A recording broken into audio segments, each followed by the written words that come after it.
Today we are going to be talking about how a child develops from an infant to a toddler to a preschooler and on.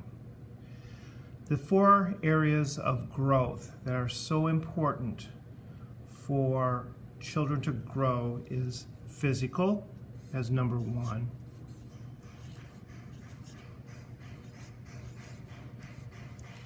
Physical growth includes walking,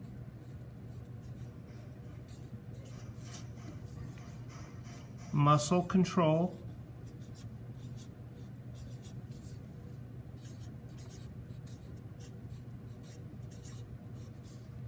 height, and weight.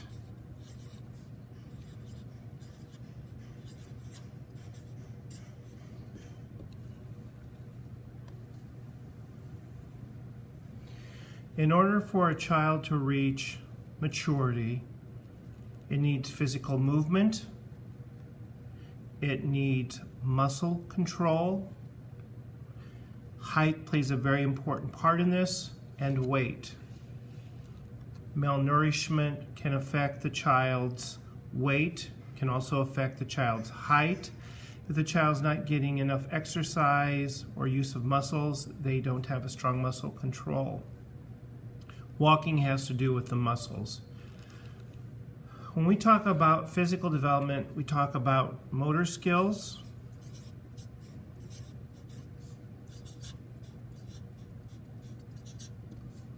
when we go down further, we're talking about fine motor skills,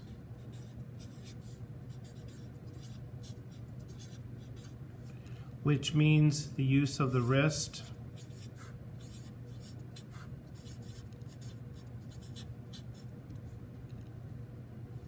fingers,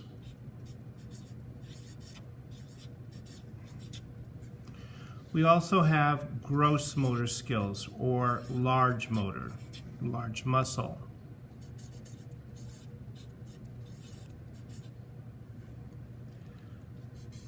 This would be the muscles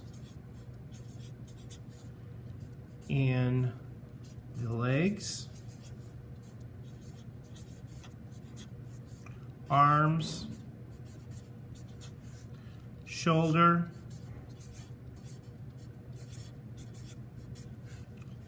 and back.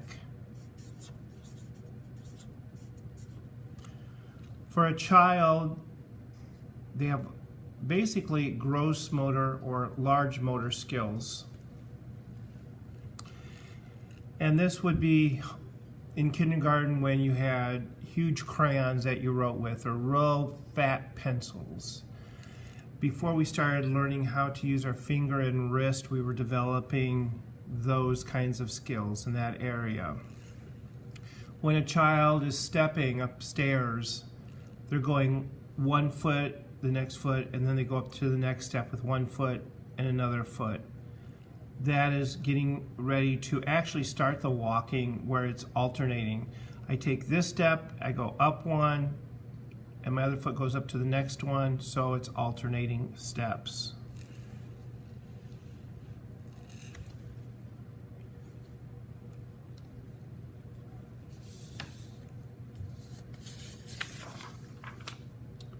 The next type of growth is emotional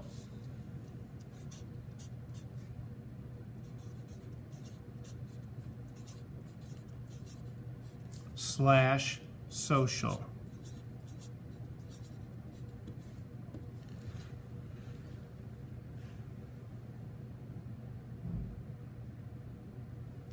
There's many types of emotional descriptors. Anger is one. Happy, excited,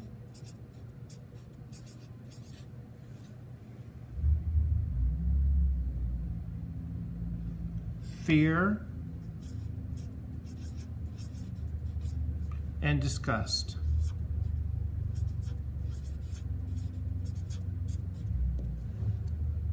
Social is how we interact with one another.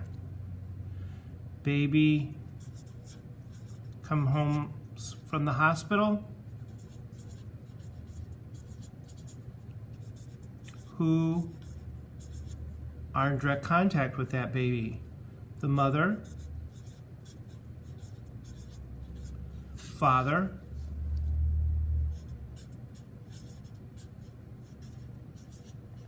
siblings. Remember, siblings are brothers and sisters. As the child gets older, you'll start interacting with relatives,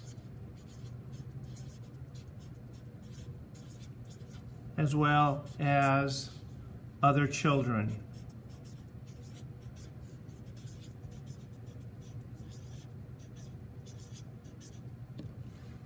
All the way through the teen years.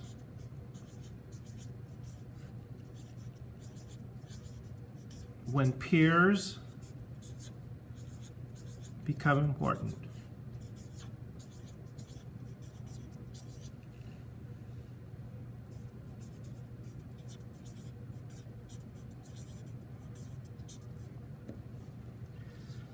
So again, emotional are many types of feelings that the child has, especially when they reach an age where someone comes over to babysit and they are fearful of their mom or dad leaving.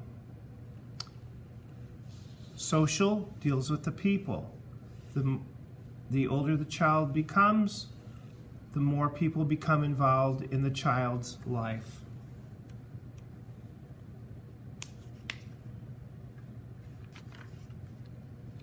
Our next area of growth is intellectual.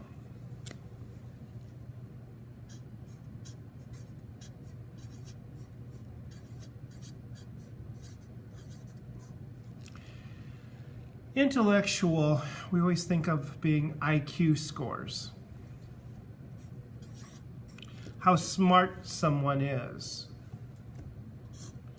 It's basically taking something that you learn and applying it to something else. So, an infant would have the ability to start telling the differences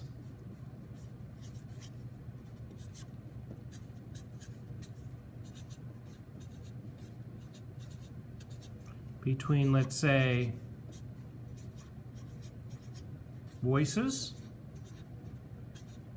Later on, it might be colors. To keep intellectual development growing, what would we do with the child? We may provide them with toys, items to increase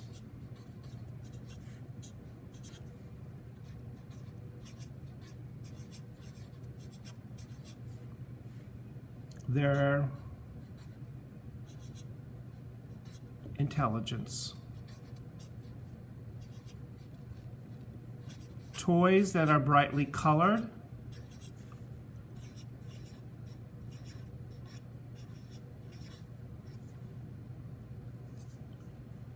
Without small parts where they can choke.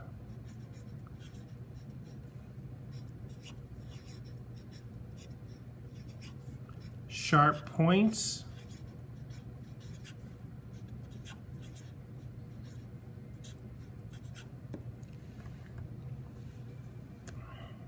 And sounds.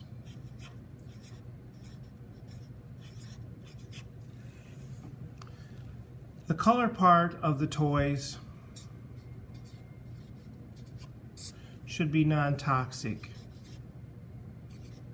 That means if they put it in their mouth, the lead or colors of the paint should not get into the child's system by them chewing on it or putting it in their mouth. That could cause problems later on.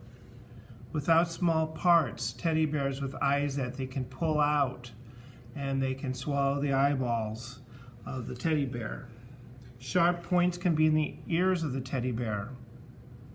So you want something that has dull and is well sewn together and doesn't have a lot of sharp edges to it.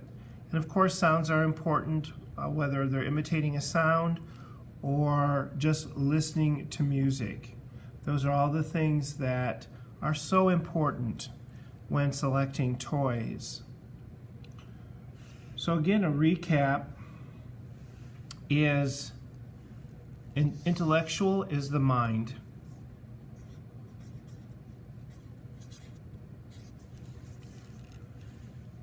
Intellectual is when they're an infant, telling the difference between voices.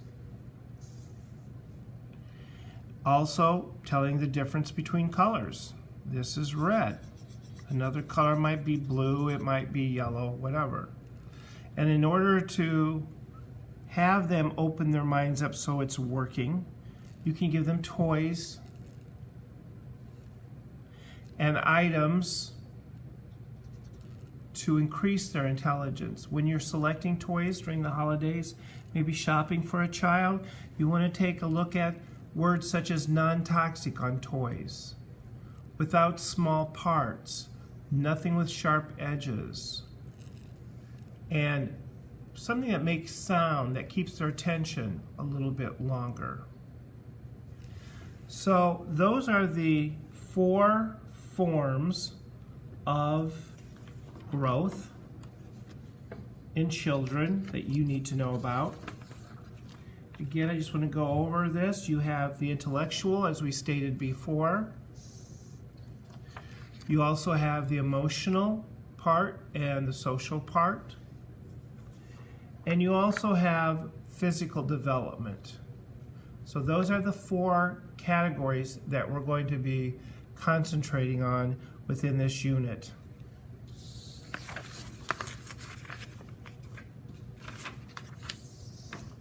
So, what are we doing with this information?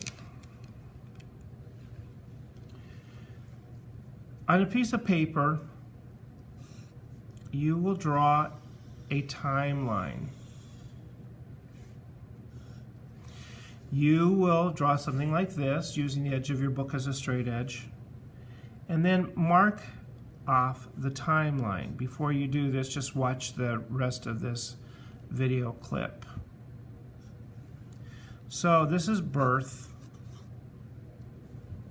This is 1 month, at the end of the 2nd, at the end of the 3rd, at the end of the 4th, at the end of the 5th month, the 6th month, 7th month, 8th month, 9th month, 10th month, 11th month, and 12 months or 1 year. We are doing infancy.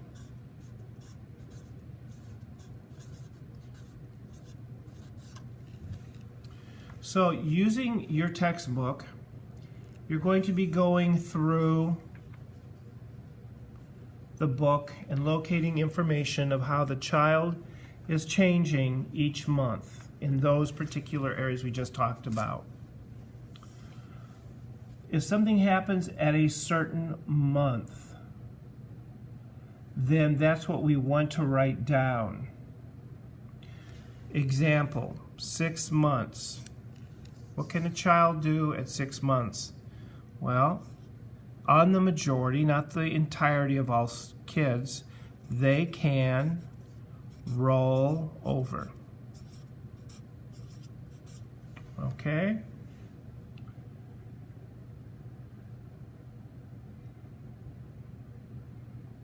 At 7 months, the average usually is crawling.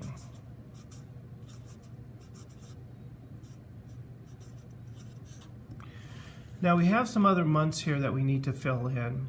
We have some months up here to fill in as well. We want to know the steps that the child goes from here to rolling over and then to crawling.